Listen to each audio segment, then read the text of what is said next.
les chefs d'État les plus diplômés au monde. Les grands de ce monde étaient-ils studieux quand ils étaient plus petits? Quels écoliers ont été les présidents, Laurent Gbagbo, Obama, Mugabe ou Merkel, et jusqu'où sont-ils allés? Retour sur les études et les diplômes de ces chefs d'État. Du président Barack Obama en passant par le président Laurent Gbagbo, voici 10 chefs d'État les plus diplômés au monde. Avant de commencer, abonnez-vous à ma chaîne et activez la cloche de notification pour ne plus jamais rater une vidéo. Voilà, c'est fait.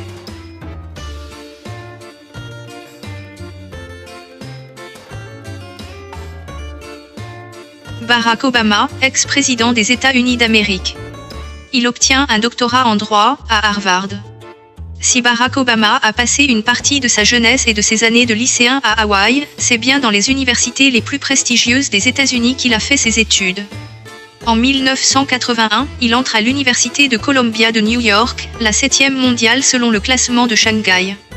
Il y obtient un diplôme en sciences politiques et en relations internationales. Après un premier job à Chicago, c'est à Harvard, connu comme la meilleure université du monde, qu'il poursuit ses études à partir de 1988. Il y dirigera la prestigieuse revue de droit Harvard Law Review. Bien que son doctorat, obtenu avec les honneurs, lui ouvre les portes des grands cabinets d'avocats, il préférera retourner à Chicago en tant que travailleur social, et par la suite il devint président des États-Unis. Hu Jintao, Chine. Il obtient un diplôme d'ingénieur en hydroélectricité. Hu Jintao doit avant tout sa carrière politique à son ascension dans le Parti communiste chinois. Issu d'une famille de commerçants, le chef de l'Empire du Milieu est souvent décrit comme un lycéen talentueux, passionné par les cours de chant et de danse. Dans les années 1960, il commence ses études supérieures à l'université Tsinghua de Pékin. Un établissement classé dans les 300 premières universités du monde. C'est là qu'en 1964, il rejoint le Parti communiste chinois et commence ses nombreux voyages entre la capitale et les régions plus pauvres de l'Ouest. En 1965, à 23 ans, il obtient le diplôme d'ingénieur en hydroélectricité, équivalent à un bac+5. Il devient immédiatement, et pendant 3 ans, instructeur politique à l'université. Angela Merkel, Allemagne. Elle obtient un doctorat en physique, et est de nature, une scientifique. Dès le lycée, elle démontre des facultés au-dessus de la moyenne pour les mathématiques, et les langues. Rapidement, elle parle couramment le russe et l'anglais. Des facilités qui lui permettent d'obtenir son abitur, le bac allemand, en 1973 avec la note maximale de 1.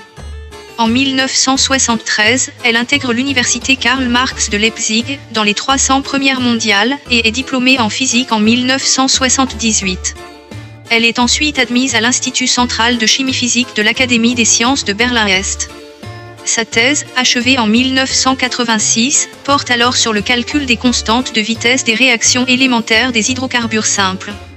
Elle est à ce jour la plus grande chancelière au monde. Hamid Karzai, Afghanistan. Il a un diplôme de l'ESJ Lille. En 1985, alors que sa famille a fui l'invasion soviétique en Afghanistan, Hamid Karzai débarque en France avec la bande des 10.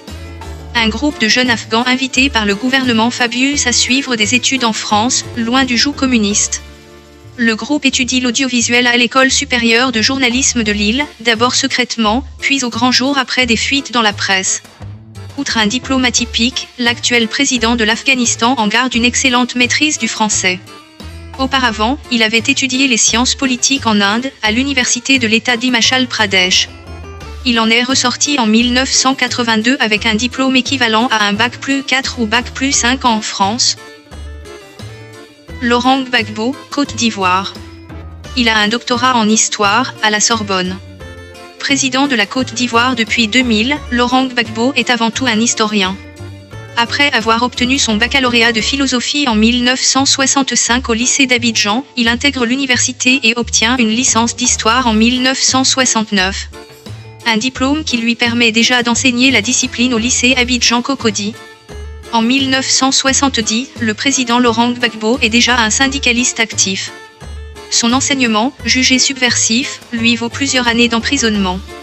C'est sans doute ce qui le pousse à choisir la France pour sa maîtrise en 1974 à la Sorbonne, puis, pour sa thèse en 1979 à Paris 7 sur les ressorts socio-économiques de la politique ivoirienne, de 1940 à 1960. Le président Laurent Gbagbo sera de nouveau contraint à l'exil en France, de 1982 à 1988, avant de pouvoir participer aux élections. Par la suite, il fut élu président de la Côte d'Ivoire. Michelle Bachelet, Chili. Elle obtient un doctorat en médecine et diplôme en sciences militaires. Après avoir fréquenté de nombreuses écoles jusqu'aux États-Unis pour suivre son père militaire, Michelle Bachelet obtient son bac en 1969, finissant première de sa classe dans un prestigieux lycée pour jeunes filles du Chili. Elle opte ensuite pour des études de médecine et obtient le meilleur score au concours d'entrée. Capturée avec sa mère dès l'arrivée au pouvoir de Pinochet, elle se réfugie en Australie en 1975. Elle part étudier l'allemand à l'université Karl Marx de Leipzig puis la médecine à l'université Humboldt de Berlin. De retour au Chili en 1979, elle devient finalement chirurgien en 1982. Toujours interdite de pratiquer par les militaires, elle obtient tout de même une bourse et se spécialise en pédiatrie et santé publique. Plus tard, elle étudiera la stratégie militaire à Washington. Kim Jong-il, Corée du Nord. Il obtient un diplôme en économie politique. Difficile d'obtenir des informations précises sur la jeunesse de Kim Jong-il. Selon la biographie officielle, le chef suprême de la Corée du Nord serait né en 1942. Un double arc-en-ciel et une étoile seraient apparus dans le ciel pour saluer l'événement. Pour les Occidentaux, sa naissance aurait plutôt eu lieu un an plus tôt, en URSS avant que son père rejoigne la Corée en 1945 pour y mener la révolution. Kim fait ses études primaires et secondaires à Pyongyang. Il suit ensuite des cours dans la toute première université nord-coréenne, réservée aux enfants de hauts dignitaires communistes, où il obtient un diplôme en économie politique en 1964. Kim Jong-il aurait aussi étudié l'anglais lors de ses nombreuses vacances à Malte. Selon d'autres sources, il aurait aussi été formé en République populaire de Chine. Gordon Brown, Grande-Bretagne. Doctorat en histoire. Issu de la banlieue de Glasgow, Gordon Brown passe sa jeunesse dans la ville sinistrée d'Hamilton. Un premier contact avec le chômage et la pauvreté qui éveillera la curiosité du jeune Gordon sur les luttes sociales. À l'université d'Édimbourg, il suit donc des cours d'histoire. Il obtient un master avec les honneurs en 1972 puis un doctorat en 1982. Sa thèse porte sur le Parti travailliste et les changements politiques en Écosse dans l'entre-deux-guerres. Passionné de rugby, il a été privé des terrains après un grave accident en 1967 qui lui fera perdre un œil et manquera de le rendre aveugle.